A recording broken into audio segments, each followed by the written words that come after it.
Hello everyone, and welcome back to Minecreeper FTB. Whoa. I didn't notice that. Sky changes color a lot in F1 mode. Okay, so this is my house, by the way. I built it at spawn. It's going to be my spawn base. And I think I mentioned last episode, did I, that I wanted to make a house that goes down in layers? I might not have. Okay, so just in case I didn't, basically, this house is, what, like a rectangle or something, and I'm just going to have it go down in levels. So like this level here is going to eventually just be storage. Right now it's sort of everything. And then here I actually branched off a little bit and made these two little areas. And I have a bunch of stuff to show you, so I want to go in sort of the order that I built them in. This is a mob grinder down there. I'll show you that too. So first of all, the house. Now this is really cool. These walls, can you tell? Yeah, you can tell. They're actually only half a block. So essentially they're half, or what do you say? Sideways half slabs. So if I pick these up, this is a carpenter's block. And if you just place that down, I guess I might as well start from the beginning. We're going to need a chisel and a carpenter's hammer.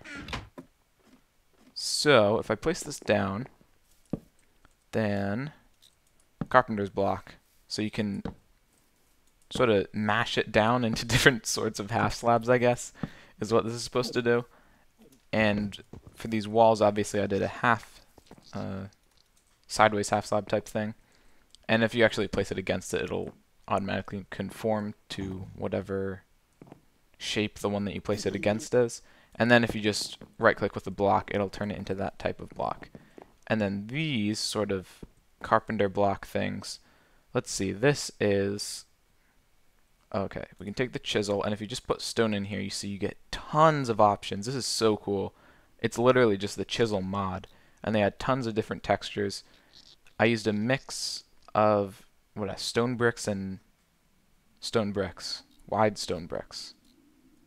So that's what I did here, and it sort of gives it almost a run-down look, but sort of a sleek run-down look. I don't know. Oh gosh!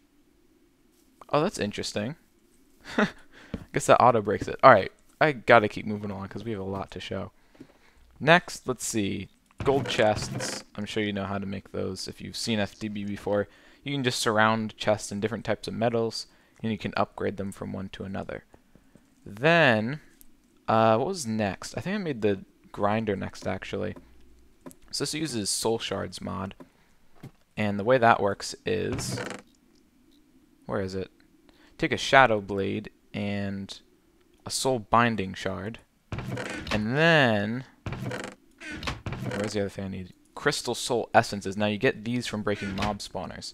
And if you kill a mob with the shadow blade and you have the soul binding shard on your hotbar, then you get to turn these crystal essences, certain number of them, I think it's a max of 5, usually less though, and it'll turn into one of these. So in this case it's a zombie pigman. I have a creeper one and an enderman one as well. So put those away.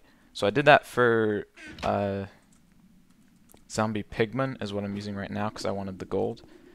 And let's see, then if we look up, I think a cage, yeah. So you make one of these, it takes another crystal soul essence, and then you place it down, and if you right click it with this, it'll actually turn into that type of spawner. So those, I just right clicked with the zombie pigman one, and now there's zombie pigman spawner. So down here, this area I cleared out actually, partly using a crossbow, partly using TNT. The crossbows are kind of crazy. You can make explosion crossbows, and I think you might actually be able to make explosion anything using enchanting mod, or enchanting plus. But let's see, do I have the crossbow left? Yeah, explosive. Okay, now you have to be really careful with these. Fun fact, oh wait, I don't have cobblestone? There we go. Okay, so we can make some bolts. Oh, wait a minute, I never showed you how to make a crossbow, did I? Oh, no, I did. Last episode. Okay, yeah, we're good. So, right now I'm using an explosive crossbow attachment. fun fact about these, well, they explode, obviously. Come on. Oh, server's a little bit laggy. Eventually that will explode. There we go. So usually it takes a couple seconds. You know how, like, say with a bow or with this, if you access a chest, it won't actually do the action of the weapon. So like in this case, it's not going to block, it's just going to open up the chest. Or if I was holding a bow, it wouldn't shoot, it would just open up the chest. Well, that's not so with these stone crossbows, or with crossbows. So if you open a chest using a crossbow with an explosive attachment, it will shoot an arrow at the chest and blow it all up. So like 3 of these chests blew up from that. But hey, I guess you learn from experience, right? So I'll never do that again, hopefully. Alright, so down here, easy collection system, right? Just water, flows down like this. Now this down here is an advanced melee turtle, and you see it actually drops XP when it kills them. That's one of the main reasons I'm using this. So, ooh, those mobs sound kind of loud. Let's turn it down a little bit. Whoops, wrong. Okay. If you go to computer, now this is an advanced one, so you start with an advanced computer. Made like that. I used some gold from the farm before I set this up to do that, actually. And then from there you can make you can make a turtle, which is more gold, a chest, and then from there you can make all sorts of different turtles. So I made, wait a minute, where is it? Melee turtles. Oh, is this, oh, it shows me all of them, okay. So I put a diamond sword with one to make a melee turtle. This is actually wireless, I didn't make it wireless. You can put wireless modems to make it wireless. Shovels, digging, pickaxes, whatever you want. So that's really cool. Axes, hoes, whatever. And in this case, I just wrote a simple program. Now I might go into computer craft a little bit. I do really enjoy programming. I don't know Lua all that well, or Lua. I don't know if it's pronounced Lua or what. But if we just go to edit startup. Now the program named startup for these is what's going to run as soon as you place it down or if the server restarts. So basically this is just saying always do this unless I stop it manually. And this is just a really simple program if you know programming, but if you don't, I'll turn it into pseudocode for you, which just means I'll explain what it's doing. So local I just sets an integer variable to I, while true do is a loop is just going to run forever, because I want them to attack the mobs always. And then turtle.attack will attack them. Turtle.drop down, that's going to drop the item in the current slot that it's holding. So apparently they don't actually pick up the items when they kill the mobs, but I thought that they did. I know they used to. And I guess they might not anymore, or maybe it's because I have the hopper there that they're not. But this is actually sort of useless. And then I have turtle select I, which would select slot 1 by default. And then this little line of code is saying you're going to increase I by 1 unless it's equal to 14. Then you're going to go back. Basically, it's going to loop between 1 and 14. And I have it sleep for a split second. And that's just because for some reason if you don't make it sleep, it's going to run ridiculously fast for one thing. It might lag the server. But it also sort of stalls out eventually. So I have it set to the delay there, which helps. Oh yeah, and then so with that XP farm, I went ahead and made an enchanting plus table. Oh, actually I forgot to show you. Down here there's a hopper, which actually leads to this gold chest, which is just a buffer chest. Another hopper leads to this ender chest. Now that's a special type of ender chest. This is like, they made these before normal ender chests in Minecraft came out. Basically it's going to store it sort of like a normal ender chest, but this one is color coded. So you can have a 3-color pattern. If you wanted to do the math, 16 cubed or whatever, there are tons of combinations. So in this case I just did black, white, white, and all the mob drops from there are going to come through, drop off these swords. It's sort of annoying how many swords we get. I mean, like half the stuff is swords, but we also get miniature red hearts. These can be used to make heart canisters, actually. and that'll increase your health permanently, which is really cool. It's part of Tinker's construct, which is what that is. I'll show you that in a little bit. And zombie flesh I just store there. And I got tons of gold now, and I could make a lot more. Using Tinker's construct, you can actually melt down the gold swords into gold too. So if I ever need like a bunch more gold, I can do that, but I get sort of lazy with so many swords, like hundreds of swords coming through, I can't smelt them all up. So, over here, Enchanting Plus, let's see. It's an enchanting table. It's really not too bad to make, but you do have to go to the nether, which is annoying. So I vendor, I had a scare in the nether, man. I'll show you later, we're probably going to go to the nether for a little bit. But I was fighting some blaze, and one knocked me off the edge, and I landed right next to lava. I was so close. And thankfully I had my cloud boots on. Oh yeah. So you can tell I've got pretty ridiculous enchants now. With that zombie pigman farm just running constantly, I haven't even gotten a way to store the XP yet. I think you can use like an XP drain. That might work. And it'll store the experience as soon as they drop it. But basically, the way Enchanting Plus works is, rather than just randomly enchanting stuff, you can choose the level you want. So as I slide this bar up, you see enchanting cost here is telling me how much it's going to cost. And then player level is telling me how many levels I have. Max enchantment level I think is just based on bookshelves, like how high I can go. But you see it goes into negative. Actually, you can unenchant items, and that'll give you some of your experience back. So basically I would just slide this up to whatever I want. I put respiration. Actually, we can probably enchant this with something else. What does this have? Could put like unbreaking maybe? Oh, reading. What's that do? Let's put reading on there. That might be Thaumcraft. It might be sort of weird. We can always unenchant it. So we slide that up. Make sure it didn't automatically slide any of these back, because that would mean that they're conflicting enchantment, so it would take one off. And then we just hit E for enchant. And there you go. Reading is now on there.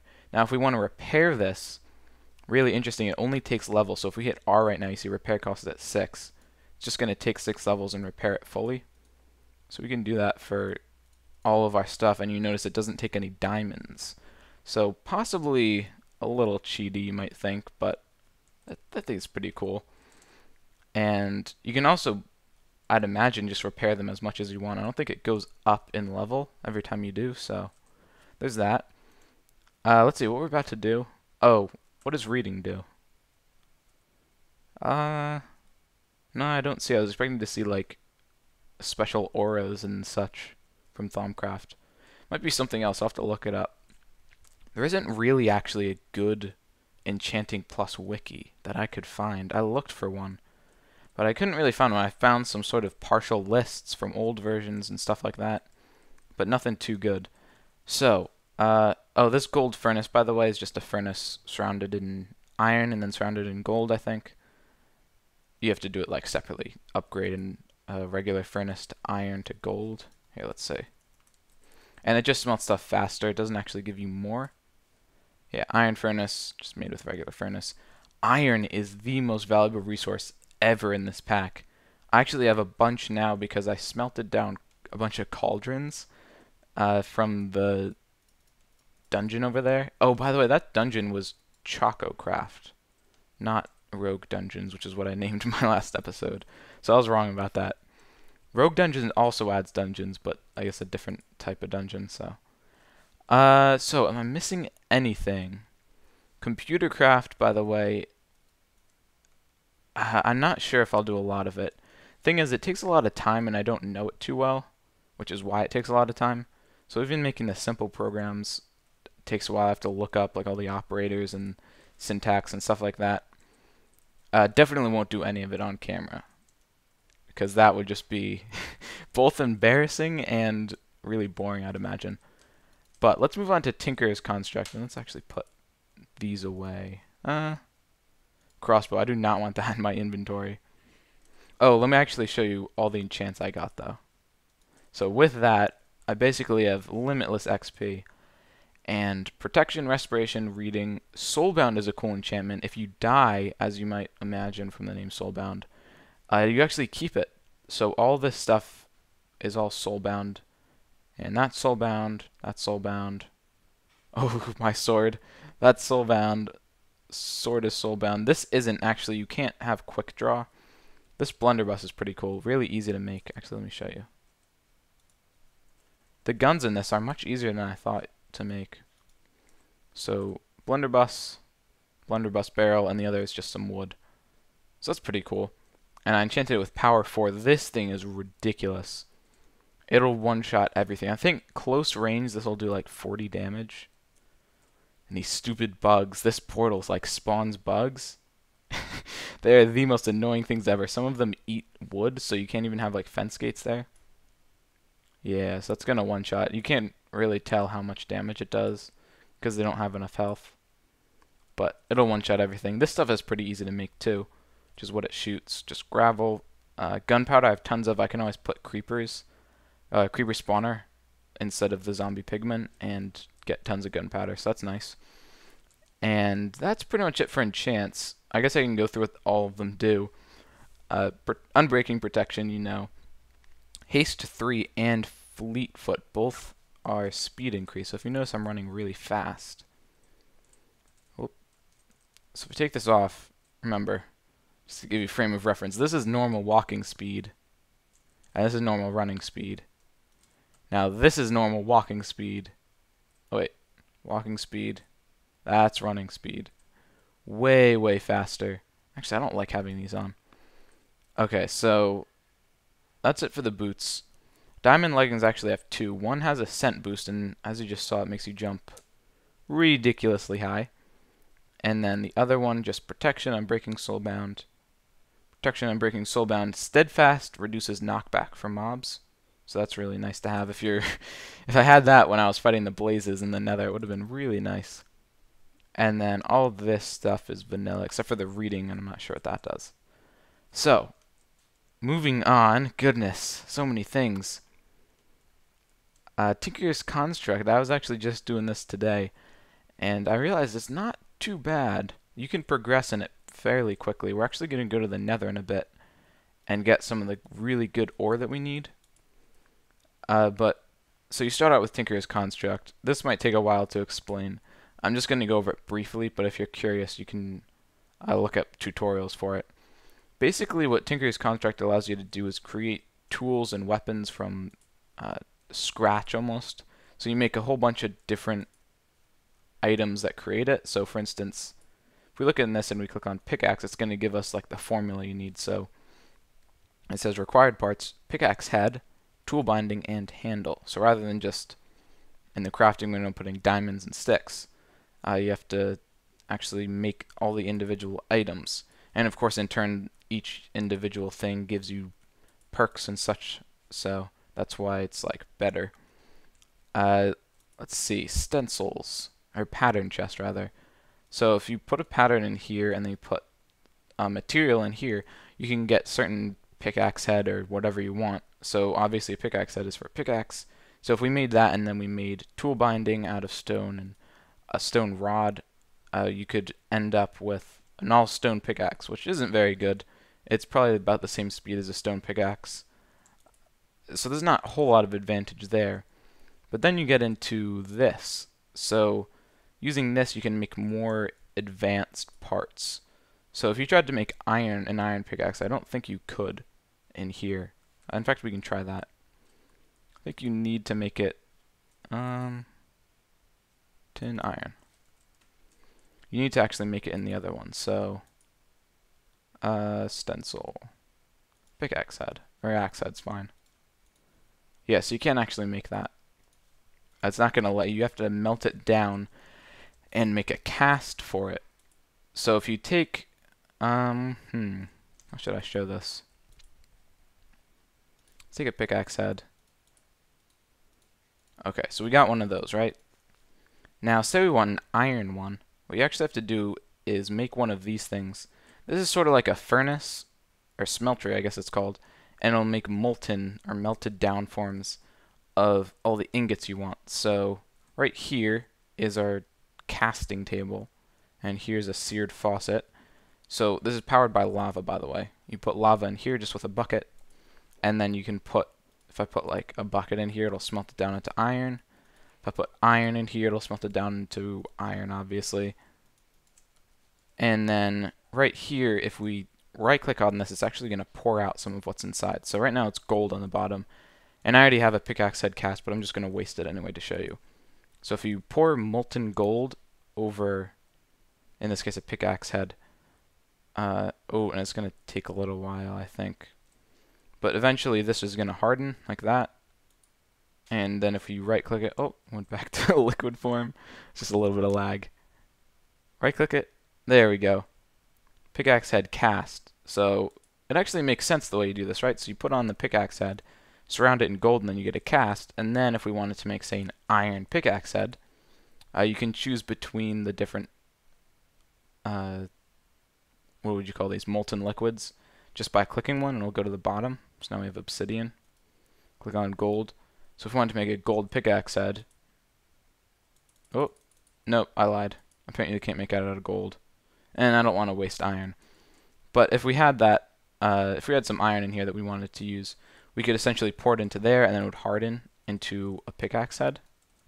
So using this, you can do all sorts of stuff and make all sorts of different combinations, and everything does different things. So for instance, obviously as you increase the ores, like iron makes you faster pick, stronger attacks with weapons, and then you can also have like paper. So if you make a paper tool binding pattern, here, let's get some paper. It actually has a special ability for it. Or special, yeah, I guess you can call it a special ability. Where do we want to do this? Here we go. Alright, so you see over here, paper, base durability, handle modifier, mining speed, attack level. Oh, it actually doesn't tell you the special ability of it. But if we use this to make a pickaxe, like I did with this one, it's actually going to give it an extra modifier. So modifiers are the next thing you can do. If you put your pickaxe in here, you can add different things to it, which will modify it. In this case, I think lapis gives you fortune, or the equivalent of fortune, and redstone, which goes here, would give you the equivalent of efficiency. Now, this is a really good pickaxe. You actually need this pickaxe to get the next tier. And the way you make this, let's see. I think this has it. This is an alumite, one of those. It's alumite. So an alumite pickaxe is used to mine something else. I think it's cobalt and one other thing too. See if we can find it in here. Yeah, okay, so there's alumite, and you see mining level is cobalt. That's actually a step above diamond and redstone and stuff. And then if we go here, cobalt. Cobalt has a mining level of just cobalt, and ardite is the other one. So if you combine cobalt and ardite in here, you're going to end up with, what is it? It's like purple. Maniyulin.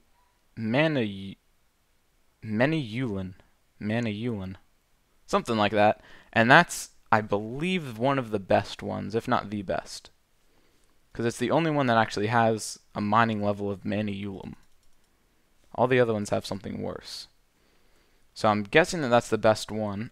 And that ore is really rare in the nether, but you actually need the alumite to make it. And the way you get alumite is by combining 5 aluminum, 2 iron, and 2 obsidian in this. So if you just have all those materials in here, it'll automatically combine. And I actually have a couple of ingots right here. If you want to get some ingots out, is that an ingot? Wait, I don't think that's an ingot. Nope, that would have been bad. Where's our ingot cast? There it is, ingot cast. You can make this cast just using whatever ingot you want. Let's see. Let's take out an aluminum. So right now you see aluminum's on the bottom. Right click this. There we go. Okay. I was scared it wasn't going to work for a sec. I didn't actually ever try it with the drain on the top here. So you see it's glitching a little bit back and forth. I don't know if it's supposed to blink like that or not, actually. Maybe it is. Alright, so now we have an aluminum ingot. So that's how I took out the alemite. I'm just going to call it alemite. It's so much easier to say. Even if it is supposed to be alumite. Alemite I like better. And I made a pickaxe head out of alemite. And this is actually made with, I think, an obsidian tool rod, which gives it reinforced 3. And a paper binding, which gives it that extra modifier. So we can make it even faster, basically, put more redstone on it. Or more lapis, whatever we wanted.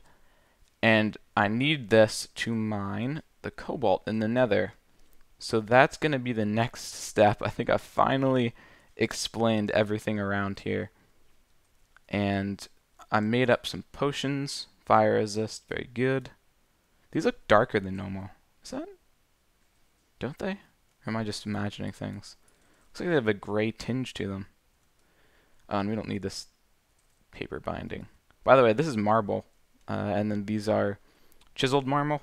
Or I think they're called ornamental, but they're a form of chiseled marble, so you can make those with the chisel. Alright. I believe I've explained everything around here.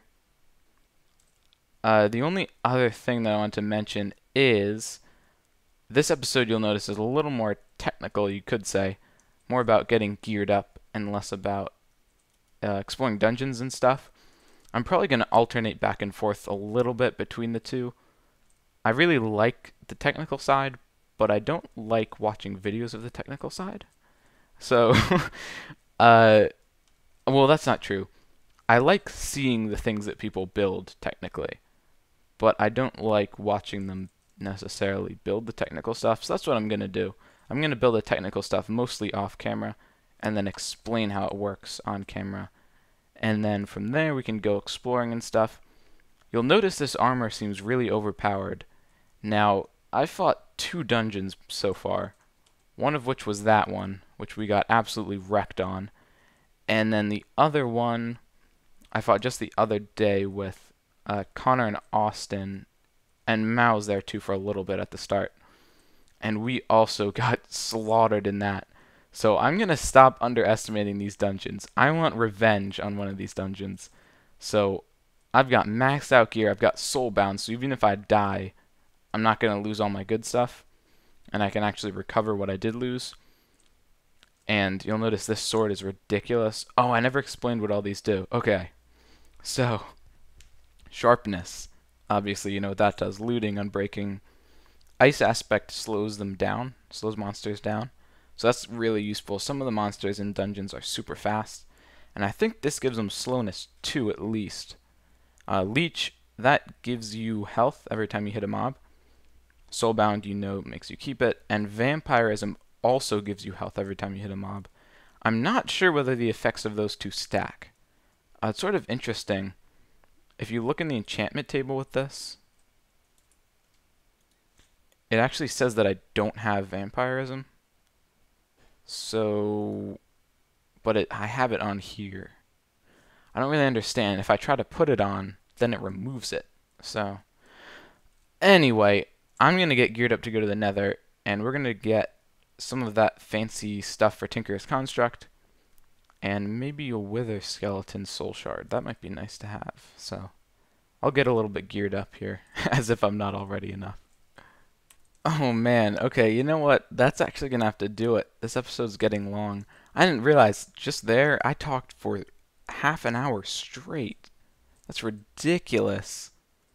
I didn't even think it was close to that, but I want to show you this. Oh. Oh, that's interesting.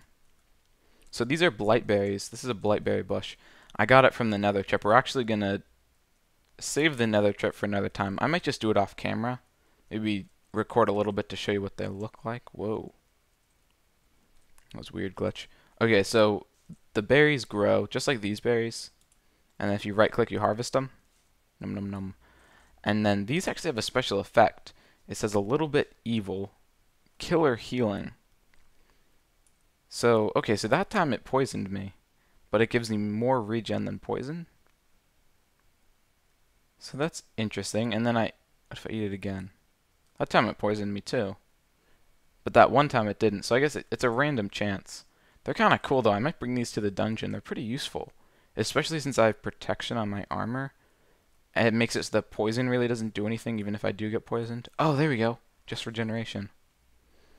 So those are going to be really nice to have, actually. And I'm thinking that with this, it's going to be pretty easy with the dungeon, I think. I think this might even one-shot some of the mobs. I don't know, though. The amount of armor that those guys have is unreal. Like, you hit them with this sword, which normally does, I think, 10 hearts. Or, sorry, not 10 hearts. 10 damage, 5 hearts. And it'll do, like, 1 heart. So, with this, 40... What would be 1 to 10? Or, sorry, wait. What did I say? 10 reduces it down to 2, so divide by 5. Okay, so this might, like, two-shot him or something. But it's still a lot better than using the sword on him. Anyway, that's going to do it for this episode.